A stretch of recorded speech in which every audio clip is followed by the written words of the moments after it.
그러면 어떠하냐? 우리는 나으냐? 결코 아니라. 유대인이나 헬라인이나 다 죄 아래에 있다고 우리가 이미 선언하였느니라. 기록된 바 의인은 없나니 하나도 없으며 깨닫는 자도 없고 하나님을 찾는 자도 없고 다 치우쳐 함께 무익하게 되고 선을 행하는 자는 없나니 하나도 없도다. 그들의 목구멍은 열린 무덤이요 그의 혀로는 속임을 일삼으며 그 입술에는 독사의 독이 있고 그 입에는 저주와 악독이 가득하고 그 발은 피 흘리는데 빠른지라. 파멸과 고생이 그 길에 있어 평강의 길을 알지 못하였고 그들의 눈앞에 하나님을 두려워함이 없느니라 함과 같으니라. 아멘. 우리 옆에 사람 인사하시겠습니다. 반갑습니다. 옆에 사람도 사랑합니다. 인사하십니다. 옛날에 맹자라는 사람은 사람을 가리켜서 사람은 본래 선하게 태어난다라고 하면서 성선설을 주장했습니다. 하지만 우리 인간이 나중에 후에 죄의 오염이 되어서 악하게 되었다라고 이렇게 주장을 했죠. 그의 반면에 반대로 순자라고 하는 사람이 있었습니다. 이 순자라고 하는 사람은 인간은 본래 악하다, 성악설을 주장했던 그런 사람입니다. 그래서 죄를 가르치지 않아도 죄를 짓고 나쁜 것은 빨리 습득한다 라고 이처럼 주장을 했습니다. 여러분들의 생각은 어떻습니까? 성악설 같습니까? 아니면 성선설 같습니까? 사실 이 질문을 드리는 것 자체가 우리 성경적인 관점에서 보면은 쉬운 대답이 아닌 것 같아요. 사실 우리 인간은 죄를 범한 후에 죄성을 물려받고 태어납니다. 하지만 우리 인간의 마음속에는 하나님께서 주신 거룩한 성품이 있어요. 그렇기 때문에 악한 부분도 있고 선한 부분도 있는 거예요. 그렇기 때문에 어느 쪽이냐라고 이처럼 질문하는 것 자체가 사실은 맞지 않습니다. 오늘 본문의 말씀을 보면 바울 사도는 로마서 1장에서는 이방인들의 죄를, 그리고 로마서 2장에서는 유대인들의 죄를 이야기를 했고, 우리가 지난주에 살펴볼 때는 유대인들이 반문하는 어떤 궤변을 가지고 반문하는 이걸 통해서 우리 하나님은 신실하신 분이다 라고 하는 걸 우리는 살펴보았지요. 이처럼 바울 사도가 1장에서도 죄악 이야기, 2장에서도 죄악 이야기, 그런데 오늘 3장에서 오늘 9절에서 18절 말씀까지 보면 더더욱 죄악에 대해서 강하게 고발하고 있는 걸 바라볼 수가 있습니다. 심지어 바울 사도는 모든 인간은 죄입니다. 이렇게 말하고 있어요. 사실 여러분 누가 나를 가리켜서 너는 죄인이야, 너는 나쁜 사람이야, 여러분 그런 말을 하거나 정죄한다면 기분이 좋지 않을 것입니다. 사실 죄에 대한 설교하는 것 자체를 좋아하지 않는다 그래요. 하지만 오늘 본문의 말씀을 통해서 우리가 살펴볼 하나님의 귀한 뜻이 있는 것 같습니다. 특히 바울 사도는 의인은 없나니 하나도 없다 이렇게 이야기합니다. 특히 여러분 오늘 10절 말씀부터 12절 말씀까지 보면 없다, 없고, 없나니 이런 이야기를, 없다라고 하는 단어를 6번이나 사용을 하면서 의인은 없는데 하나도 없다 이렇게 강조하고 있는 걸 볼 수가 있습니다. 여러분 바울 사도가 이렇게 죄를 강조하는 이유가 뭘까요? 바울 사도가 본문의 말씀을 통해서 이렇게 죄를 아주 강력하게, 어떻게 보면 신랄하게 비판하고 비난하는 그 이유가 뭘까요? 여기에는 하나님의 은혜가 담겨 있는 것 같습니다.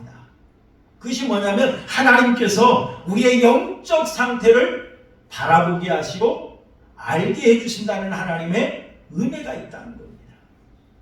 여러분 오늘 9절 말씀 우리 한번 읽어볼까요? 9절 말씀 함께 보겠습니다. 시작.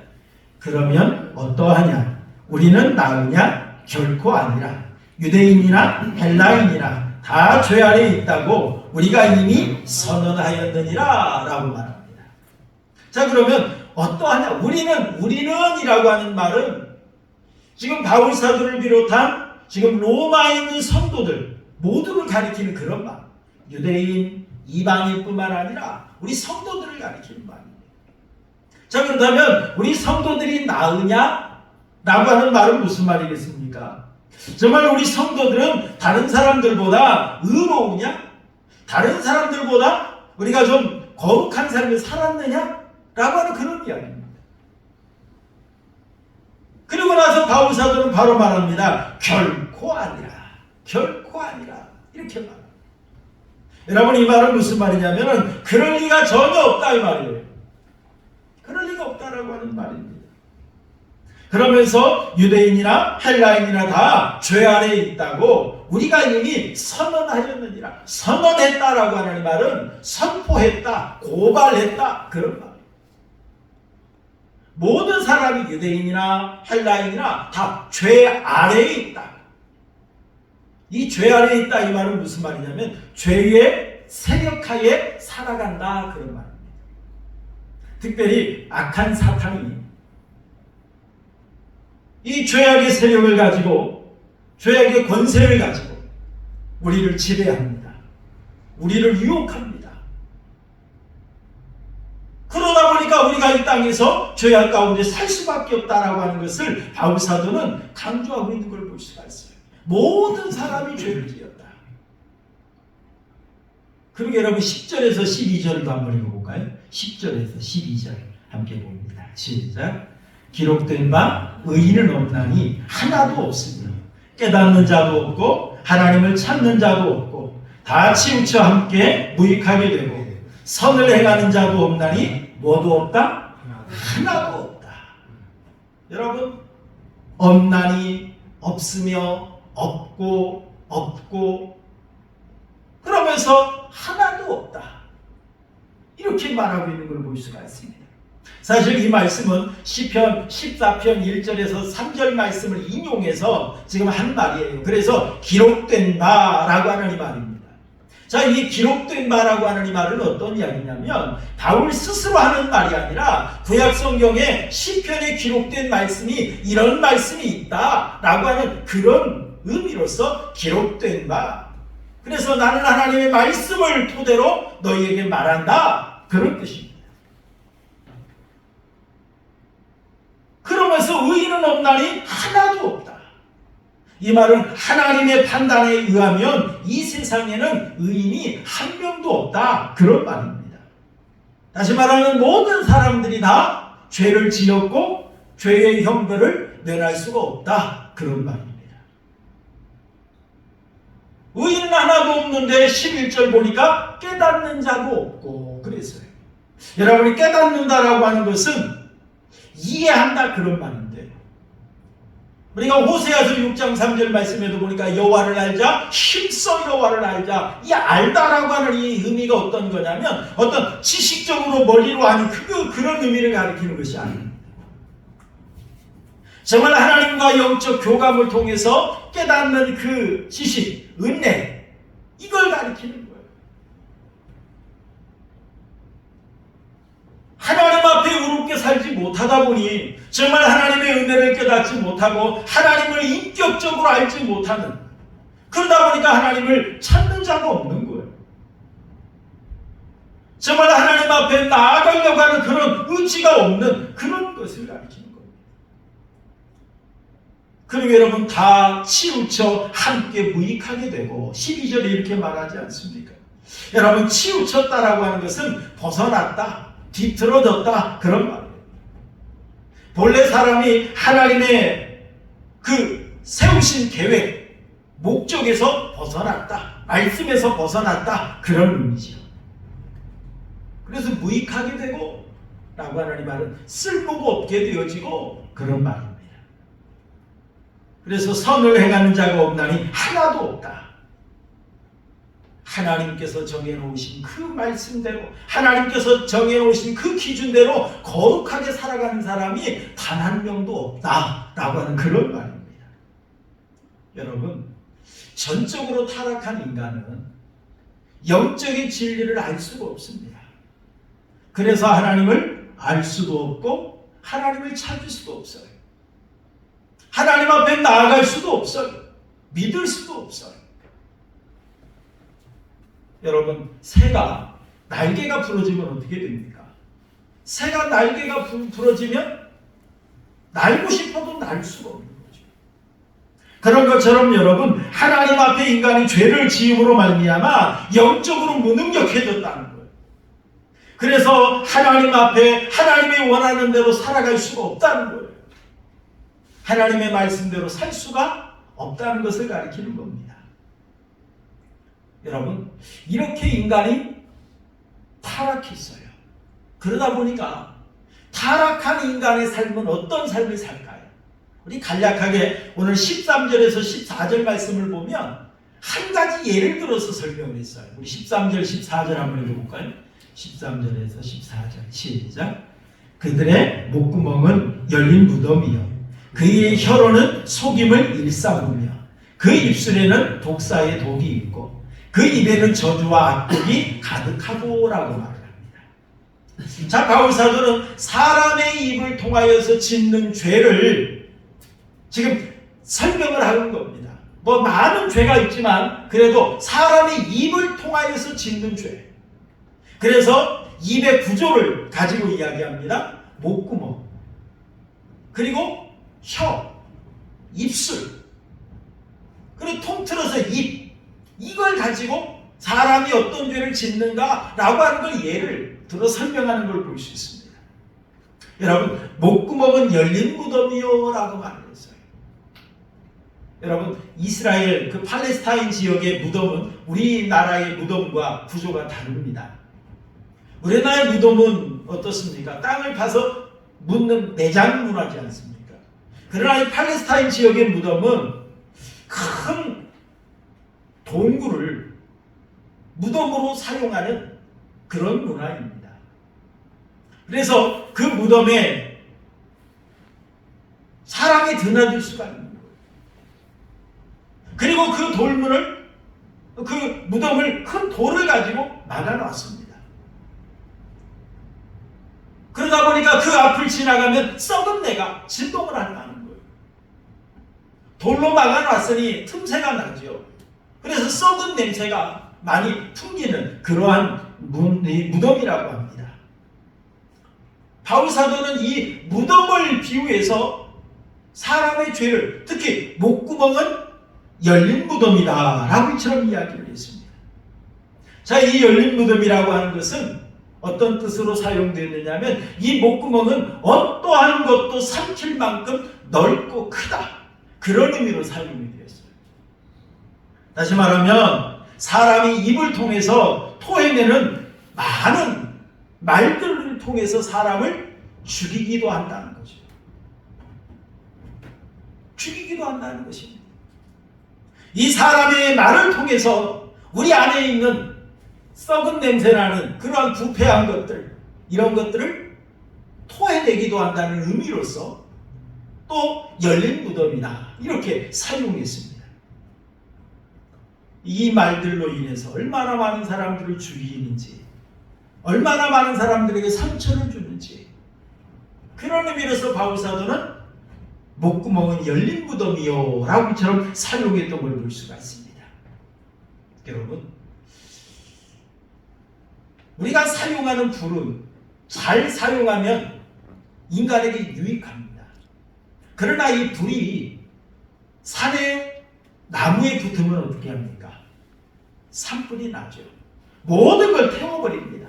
그런 것처럼 우리 사람의 이 혀, 사람의 이 말이 때로는 유익하게 사용이 되기도 합니다만 잘못 사용하면 내 영혼을 죽일 뿐만 아니라 타인의 영혼까지 죽이는 그러한 역할을 한다는 의미로서 목구멍은 열린 무덤이다 라고 이처럼 바울은 말했던 걸 볼 수가 있습니다.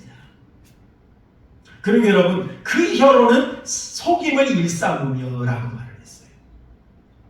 사기치는 걸 가리키는 거죠. 거짓말하고. 그뿐만이 아닙니다. 그 입술에는 독사의 독이 있고 라고 말했어요. 독사의 독이 있다.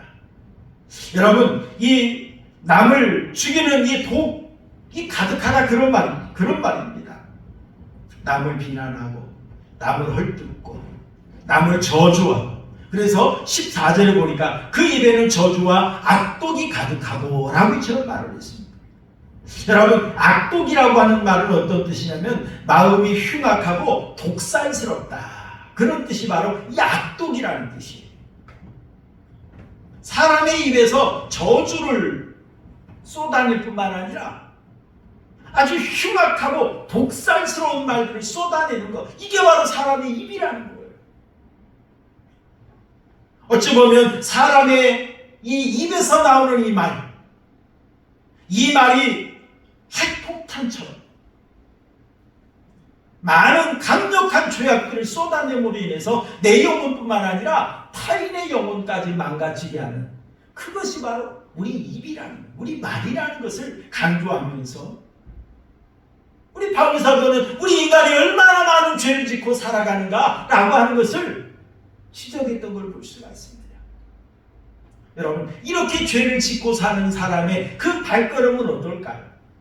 우리 15절에서 17절도 한번 읽어볼까요? 15절에서 17절 함께 보겠습니다. 시작. 그 발은 피 흘리는데 빠른지라 파멸과 고생이 그 길에 있어 평강의 길을 알지 못하였고 라고 말을 했어요. 그 발은, 이 말이 발은 행위를 상징합니다. 우리 인간이 행동하는 그 행동들을 상징해요. 우리 인간의 행위가 피 흘리는데 빠른지라. 피는 사람의 생명을 가리키는데 흘린다는 것은 해치는 걸 가리킵니다. 이런 죄를 범하는 인간들이 다른 사람의 생명을 해치는, 다른 사람을 죽이는 그런 삶을 산다는 걸 가리키는 걸 볼 수가 있어요.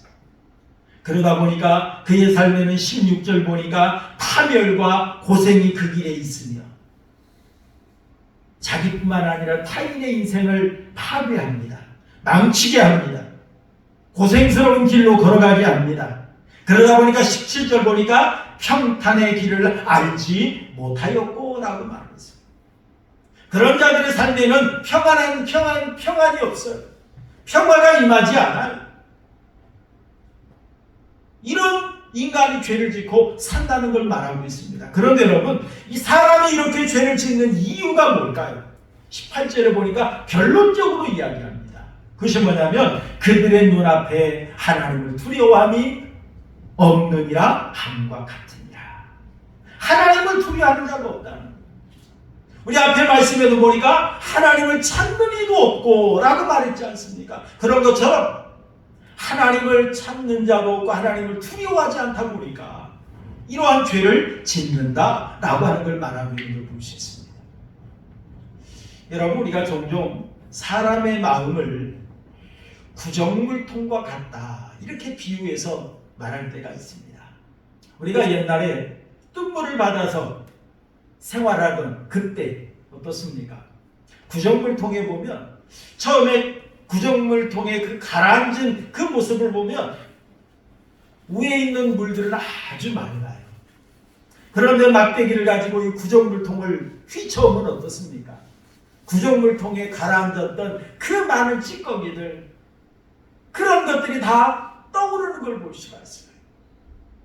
사실 우리 인간의 모습이 그런 것 같아요.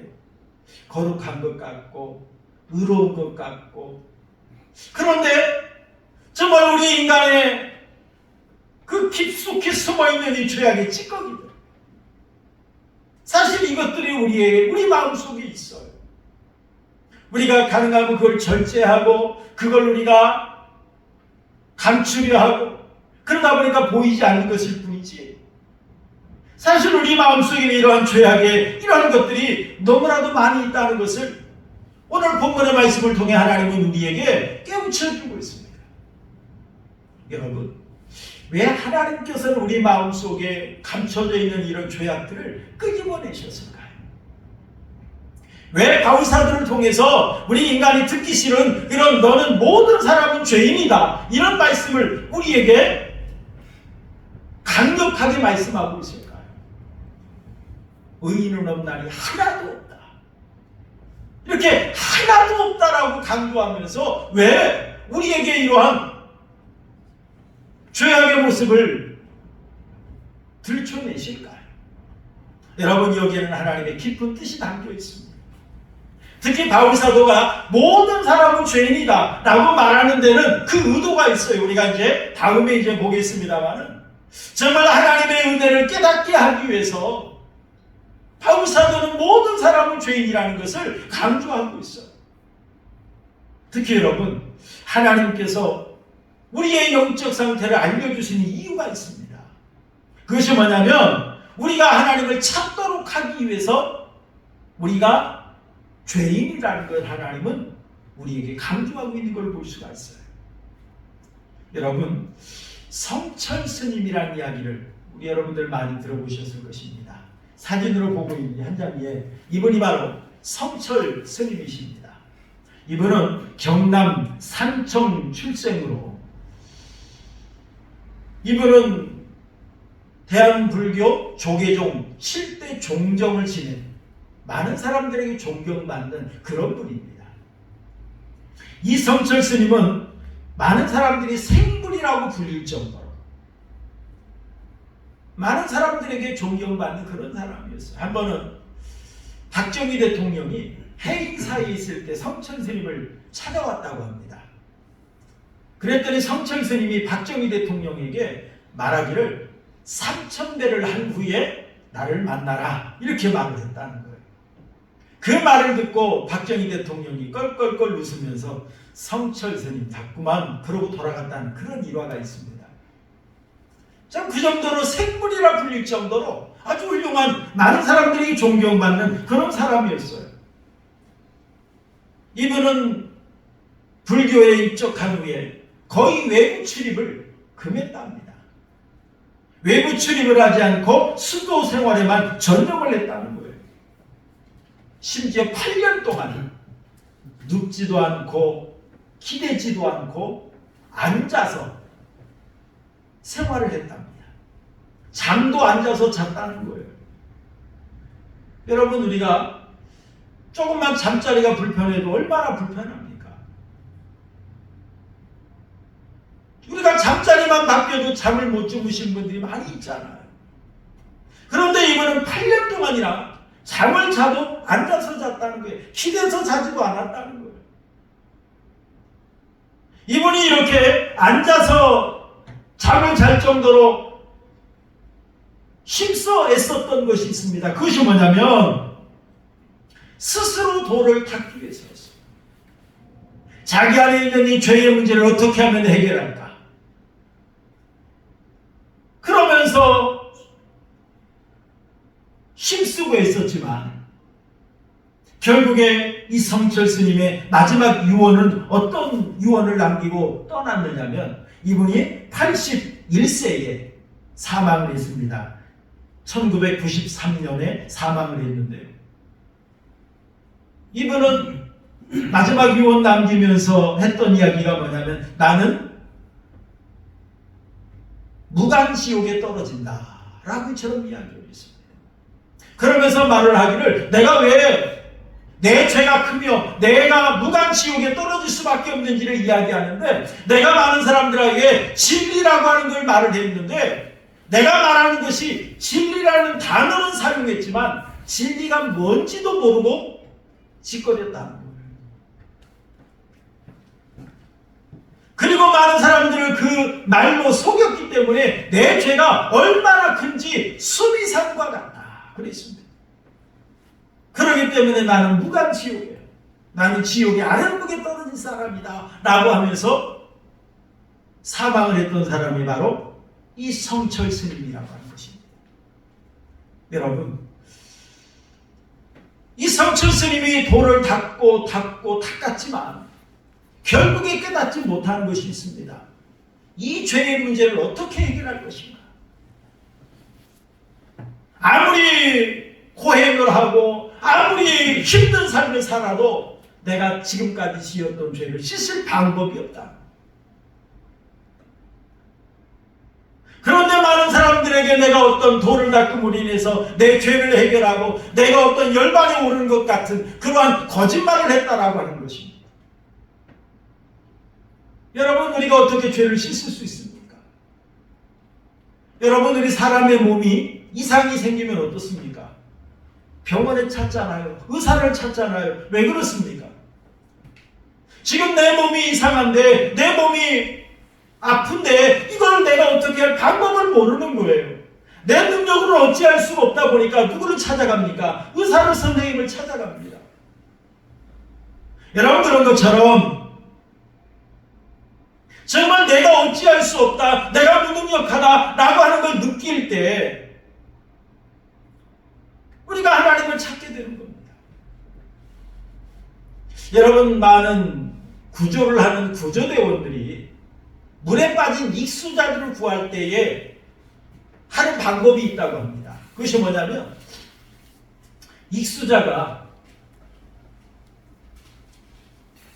아주 힘이 철철 넘치고 그럴 때는 구조하러 들어가지 않는다는 거예요. 물론 뭐 가까이서 이렇게 빨리 할 수 있는 그런 방법이 있으면 하겠는데, 아직 힘이 남아서 허우적거리거나 뭐 고함을 치거나 그럴 때는 좀 기다린답니다. 어느 때까지 기다리느냐? 익수자가 힘이 빠질 때까지 기다린다.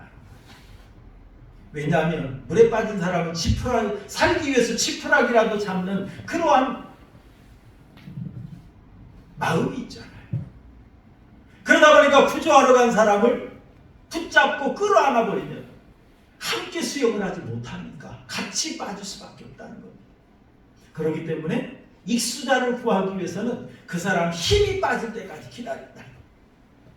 그리고 나서 그 사람을 건져온다는 것입니다. 여러분, 그런 것처럼 우리 인간이 정말 내가 나의 허물을 깨닫고 나의 부족함을 깨닫고 내가 죄인임을 깨닫고 이 죄의 문제를 어떻게 하면 해결할까? 정말 이 죄의 문제를 어떻게 하면 내가 극복할까? 정말 이걸 우리가 알아야 이 문제를 해결할 진정한 구원자를 우리가 찾을 수가 있게 되는 것입니다. 그러다 보니까 하나님께서 우리 인간에게 제일 먼저 깨닫게 하시는 것이 있습니다. 그것이 뭐냐면 나는 죄인이라는 사실이에요. 그리고 나는 이 죄의 문제를 스스로 해결할 방법과 능력을 알지 못한다는 사실. 이걸 깨닫게 하기 위해서, 그래서 하나님을 찾도록 하기 위해서 하나님은 우리에게 모든 사람은 죄인이다, 의인은 없나니 하나도 없다 라고 이처럼 말씀하셨던 걸 볼 수 있습니다. 여러분, 하나님께서는 우리를 죄인이라고 정죄하기 위해서 이 죄인이라는 걸 깨닫게 하시는 것이 아니라 나로 하여금 죄인이라는 걸 알고 나의 무능력을 알고 나의 연약함을 알고 나의 더러움을 알고 이 문제를 해결해 주실 수 있는 하나님을 찾도록 하기 위해서 우리에게 죄인이라는 것을 깨닫게 하신다는 사실입니다. 내가 미워서, 내가 싫어서가 아니라, 나를 버리기 위해서가 아니라, 나를 정죄하기 위해서가 아니라, 나를 구원하기 위해서 하나님은 나로 하여금 죄인이라는 걸 깨닫게 하신다는 사실입니다. 이게 얼마나 귀한 은혜인지 모릅니다. 놀라운 은혜죠. 사실 여러분, 우리가 사람이 성장을 하려면 무엇보다도 더 중요한 것이 있는데, 그게 뭐냐면 현재 나의 실력을 아는 거예요. 현재 나의 실력의 상황을 알아야 됩니다. 현주소를 알아야 됩니다. 여러분, 우리가 잘 아는 것처럼 더하기 빼기 곱하기 나누기를 못하는, 산수를 못하는 사람이 미분적분 풀 수 없잖아요.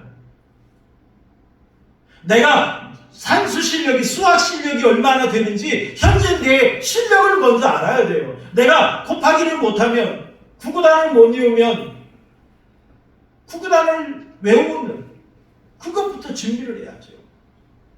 더하기 빼기를 못하면 더하기 빼기부터 배워야 나머지 산수를 풀 수 있는 겁니다.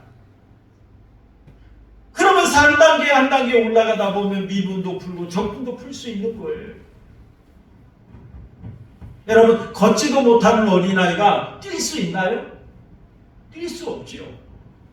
걷지도 못하는 어린아이가 어떻게 덤블링할 수 있겠습니까? 현재 나의 실력이 어느 정도인지를 내가 먼저 알아야, 아하, 내가 먼저 걷기 연습을부터 해야 되는구나. 그러면서 나의 현재 상황을 알아야 발전해 갈 수가 있는 거예요. 여러분, 우리가 길을 찾는데도 마찬가지잖아요. 여러분, 산행을 가다 보면 등산로 입구에 보면은 그 등산로 안내 표지판이 있어요. 그런데 꼭 여러분들이 제일 먼저 찾아야 될 것이 어디냐면 현재 나의 위치입니다. 현 위치가 어디냐? 이걸 봐야 돼요. 그래야 내가 동쪽으로 갈지 서쪽으로 갈지 남쪽으로 갈지 북쪽으로 갈지 알 수 있는 거예요. 길을 찾아가는 것도 현재 나의 위치를 알아야 돼요. 그런 것처럼 여러분, 우리가 정말로 영적 건강을 위해서라면 현재 나의 상태를 알아야 된다는 거죠. 여러분, 병원에 가면 제일 먼저 뭐 합니까? 검사부터 하죠. 아주 작게는 혈액 검사부터 엑스레이 찍습니다. 좀 이제 문제가 있는 것 같다 그러면 CT도 찍고 MRI도 찍습니다. 여러분, 왜 그러죠? 환자의 상태를 알아야 돼요. 환자의 상태를 모르면 어떻게 치료해야 될지, 어떻게 처방을 해야 될지 알 수가 없어요. 일단 알아야 돼요. 알아야 어떻게 치료하면 되겠다. 이 사람의 병은 이것이니까 이렇게 치료하면 되겠다라고 하는 답이 나오는 겁니다. 여러분, 그런 것처럼 우리가 하나님께서 우리 인간이 죄인이라는 사실을 깨닫게 하시는 거예요. 그래야 이 죄의 문제를 내가 어떻게 해결할 것인가, 이 죄의 문제를 해결받아야만 내가 구원받을 수 있다라고 하는 걸 내가 스스로 알 수 있기 때문에 하나님께서는 내가 죄인이라는 사실을 먼저 알려주시는 겁니다. 여러분, 무병조사 일병장수라는 말이 있습니다. 이 말은 무슨 말이냐면, 무병하다고 큰소리치는 사람은 오래 살지 못하고 병이 한 가지라도 가지고 있는 사람들은 장수한다, 그런 말입니다. 제가 아는 사람도 언젠가 한번 말씀드린 것 같은데요, 몇십 년 동안 감기 한 번 안 걸린 사람이에요. 그런데 갑자기 쓰러졌는데 심장에 문제가 생겨가지고, 그래도 부천에 살다 보니까 살았어요. 부천의 세종병원이 심장으로 유명한 병원입니다. 응급실에 실려가지고 여기서부터 여기까지 쭉 쬐었어요. 감기 한 번 안 걸린다고 큰소리 치던 사람이 한 번 아프니까 그렇게 아프더라는 거예요. 근데 여러분, 한 가지라도 병이 있는 사람은 어떻습니까? 내가 병이 있다는 걸 알아요. 그렇기 때문에 어떻습니까? 건강관리를 하는 거예요. 조심하는 거예요. 그런 사람이 오래 삽니다. 그래서 우리가 종종 그러잖아요. 골골백세라고. 내가 문제 있다는 걸 알아요. 알기 때문에 조심하는 겁니다. 관리하는 겁니다. 여러분, 그런 것처럼 우리 영적인 문제도 그런 것 같습니다. 구원의 문제도 마찬가지입니다. 내가 죄인이라는 걸 알아야 돼요. 그래야 내가 죄짓지 않기 위해서 애쓰고 노력할 수 있는 겁니다. 그리고 이 죄의 문제를 해결하기 위해서 우리 하나님 앞에 한 걸음 한 걸음 우리가 더 가까이 나아갈 수 있는 거예요. 그래서 하나님께서 우리에게 죄인이라는 사실을 먼저 깨닫게 하신 이유는 우리를 구원하기 위해서예요. 우리를 정죄하거나 우리를 심판하거나 우리를 버리기 위함이 아니라 우리를 구원하기 위해서.